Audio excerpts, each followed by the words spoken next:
Bismillahirrahmanirrahim. Assalamu alaikum, dear students. This is Imran Sab from FEI. This is our fourth lecture on the age of industrialization, chapter number 4 of 10th class history. Our today's first topic is the peculiarities of industrial growth. Peculiarities means characteristics or quality. तो European managing agency जो थी, जो establish जो पूरी तरह से control करती थी इंडियन बिजनेस को, तो उन्होंने क्या तरीके अपनाए। उन्होंने बराबर देखा कि यूरोप में किन चीज़ों की डिमांड है और यूरोप में जो इंडस्ट्रीज़ है वहाँ पे जो रॉ मटेरियल हमें चाहिए तो उसको किस तरह से हम हासिल करें। तो इंडिया में उन्होंने क्या किया, उन्होंने टी और कॉफ़ी की काफ़ी ज़्यादा प्लांटेशंस की ताकि उस टी और कॉफ़ी को वो ले जाकर यूरोपियन मार्केट में भेजे।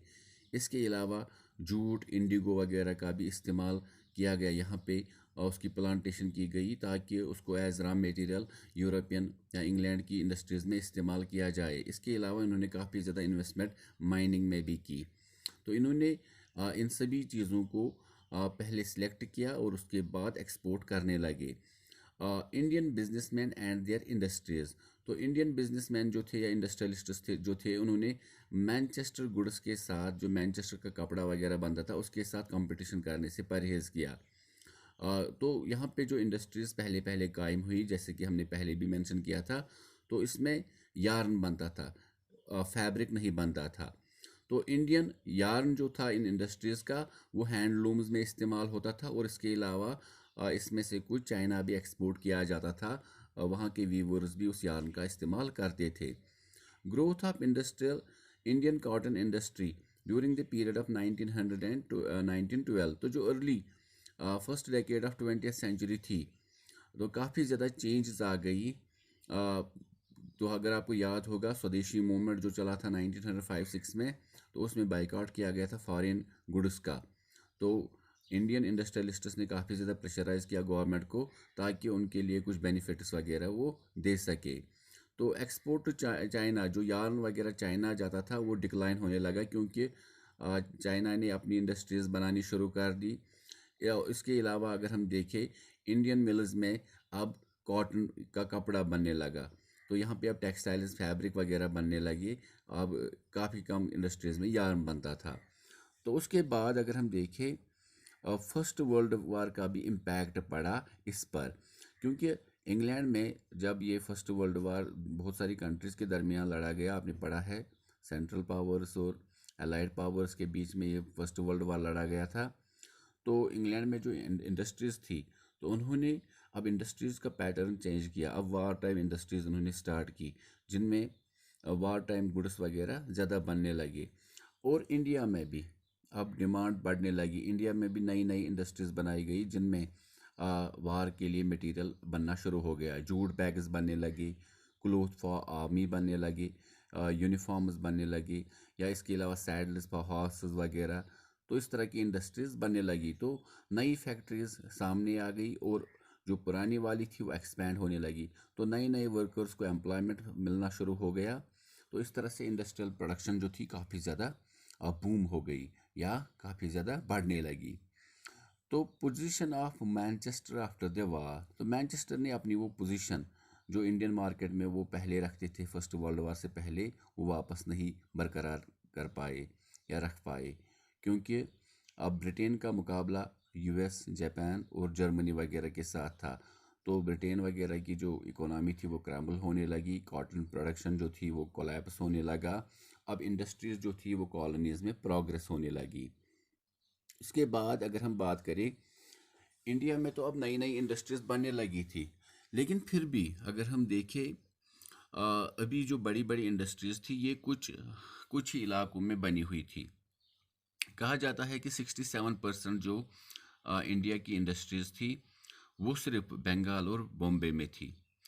तो रेस्ट ऑफ इंडिया में जो इंडस्ट्रीज़ थी वहाँ पे स्मॉल स्केल इंडस्ट्रीज़ ही अभी भी थी, जिनमें लोग घरों में अपनी फैमिली मेम्बर्स के साथ मिलजुल कर काम करते थे या कपड़ा बनाते थे।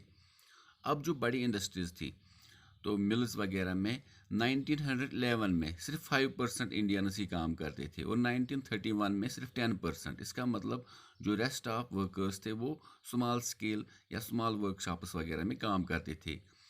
अब ये इंडस्ट्रियलाइजेशन के दौर में स्मॉल स्केल इंडस्ट्रीज़ ने किस तरह से सर्वाइव किया, तो कहा जाता है कि यहाँ पे स्पिनिंग वगैरह तो अब ख़त्म हो गई थी, क्योंकि अब जो यार्न वगैरह था वो इंडस्ट्रीज़ में बनने लगा था। जो हैंडलूम्स थे उन्होंने सर्वाइव इस तरह से किया, क्योंकि उन्होंने अब फ्लाइंग शटल वगैरह का इस्तेमाल किया, जिससे कपड़ा ज़्यादा जल्दी से बनता था और काफ़ी ज़्यादा डिज़ाइंस वगैरह भी उसमें बनते थे। तो कहा जाता है ट्रैवनकोर, जिसको आज हम तिरुवनंतपुरम कहते हैं, जो कि केरला की कैपिटल है। मद्रास, जिसको आज हम चेन्नई बोलते हैं। मैसूर, कोचीन एंड बंगाल। कहा जाता है कि 70 to 80% हैंडलूम्स में वहाँ पे फ्लाई शटल का इस्तेमाल होता था। इसके अलावा अदर इनोवेशंस वगैरह ने भी काफ़ी ज़्यादा मदद की यहाँ के वीवर्स को, जो यहाँ पे कपड़ा वगैरह बनाते थे। अब यहाँ पे दो किस्म के वीवर्स थे। ये जो बाएं हाथ में इसके जो आपको चीज़ दिख रही है, इसी को फ्लाई शटल बोलते हैं। पहले लोग हाथों से कपड़ा बनाते, लेकिन फ्लाई शटल की मदद से जो कपड़ा था वो तेज़ी से बनने लगा था। और तो इसके बाद अगर हम देखें, दो किस्म के वीवर्स इंडिया में थे।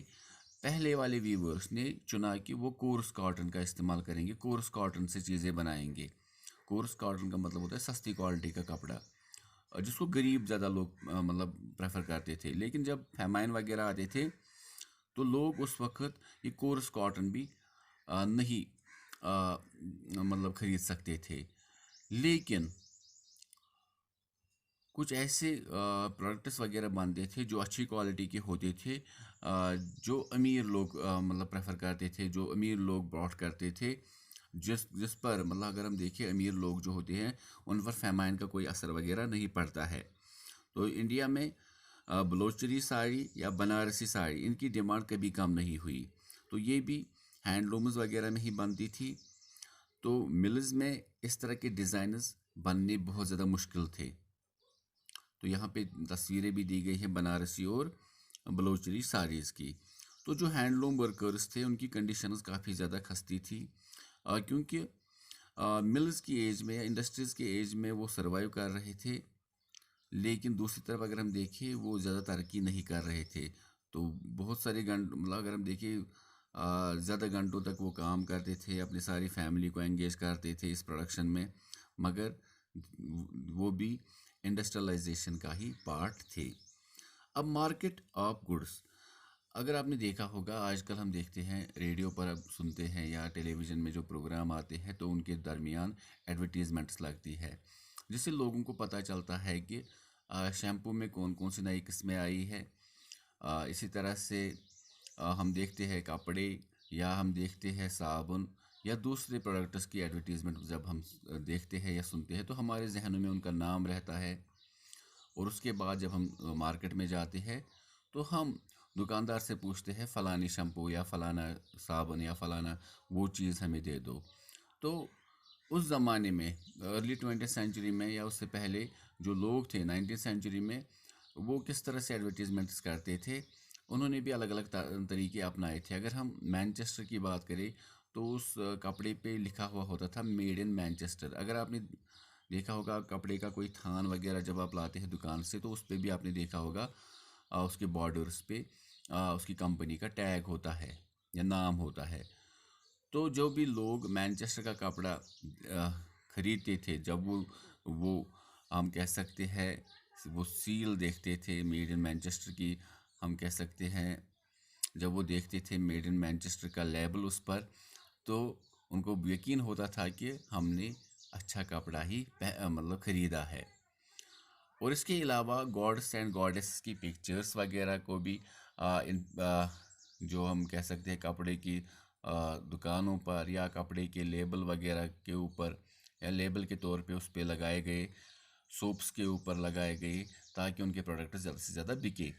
इसके अलावा कैलेंडर्स का इस्तेमाल बहुत ज़्यादा होने लगा, क्योंकि कैलेंडर्स लोग घरों में, दुकानों में या टी शॉप्स वगैरह में लगाते ही है, तो उन पर भी एडवर्टीज़मेंट्स वगैरह लगाई जाती थी। इसके अलावा जो नवाब या किंग्स वगैरह थे, उनकी भी तस्वीरें वगैरह इस्तेमाल की जाती थी, क्योंकि इससे ये यकीन कराते थे ये मर्चेंट्स वगैरह या इंडस्ट्रियलिस्ट्स कि लोग अपने रूलर या अपने नवाब पर शक नहीं करेंगे, क्योंकि उनकी तस्वीर जिस प्रोडक्ट पे होगी, इसका मतलब वो सही होगी। तो इस तरह से हमारा ये चैप्टर इसी के साथ कंप्लीट होता है। तो आपको इंशाल्लाह पॉलिटिकल साइंस में 2 चैप्टर्स है T1 में, और हिस्ट्री में 2 चैप्टर्स है T1 में। तो आपको ये अच्छी तरह से पढ़ने हैं, क्वेश्चंस भी अच्छी तरह से प्रिपेयर करने हैं, और टेक्स्ट भी अच्छी तरह से प्रिपेयर करना है। तो इंशाल्लाह तभी आप सारे क्वेश्चंस का जवाब दे सकेंगे T1 के एग्ज़ाम में। तो उम्मीद करते हैं आप अच्छे से तैयारी करेंगे। तब तक के लिए स्टे सेफ, फ़ी अमानिल्लाह।